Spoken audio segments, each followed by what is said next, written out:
like to recount 3 personal stories that illustrate the essence of doing business in China. In the summer of 1990, when I was a college student at the University of Wisconsin, I worked as an intern for my father at Tyson Foods. His mandate was to sell American chicken product into China. His business took a hit that summer. It was not because American chicken became too expensive or the taste was no longer good for the Chinese consumer. It was because U.S.-China relations were running into difficulties.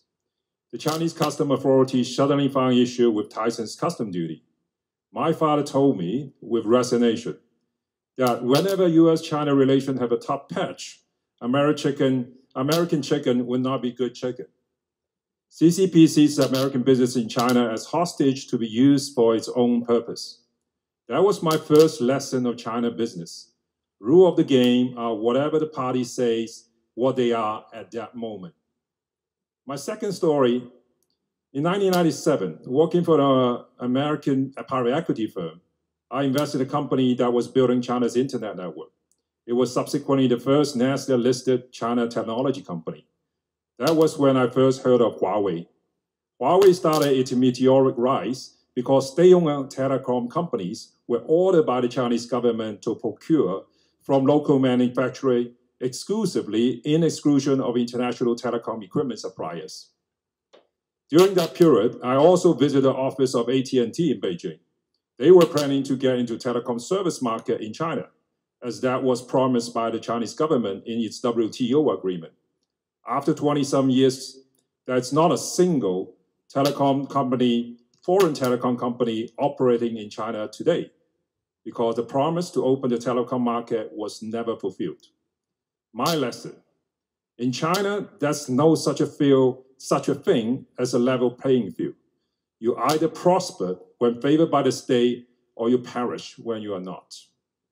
Armed with the wisdom from those lessons, and together with my then wife, Whitney Duan, we managed to become business partner of now ex-premier Wen Jiabao's family. This is my third and last story, a personally very sad and bleak one. In September 2017, Whitney was disappeared by the CCP state.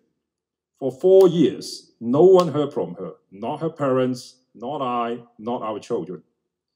Her phone number became deactivated.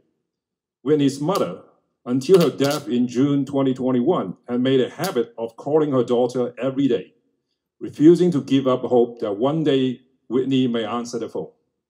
But her wish was never granted. She passed away not knowing whether her daughter was alive or dead.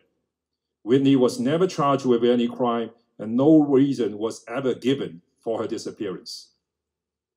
As a matter of fact, the CCP state has never even acknowledged that it has taken her. I assume that disappearance was because of the shifting landscape with the rise of Xi Jinping. She only reappeared on the eve of publication of my memoir, Red Roulette. She called me from the same phone number that had been deactivated for 4 years to ask me to cancel the book release.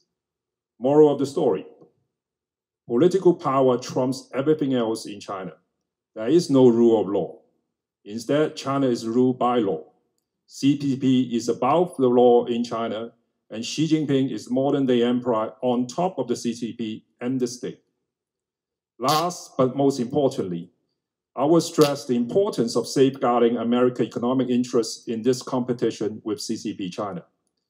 One needs to make a clear distinction between corporate interests and national interests. What's good for corporate America is good for America is a myth that's proven to be questionable. Corporate management, as capitalism dictates, is driven by self-interest and short-term in nature. The deindustrialization of America and the wholesale relocation of supply chain to China in the past decade are a testament to that. In democratic societies and countries, elected officials should be the true guardians of national interests and the long-term well-being of its people. I believe it is very important to keep that in mind when you are presented with advocacy of re-engagement, reapproachment for corporate executives. I believe economic interest is national interest. Defending American economic interests and American leadership in the global economy is defending economic order of the democratic world.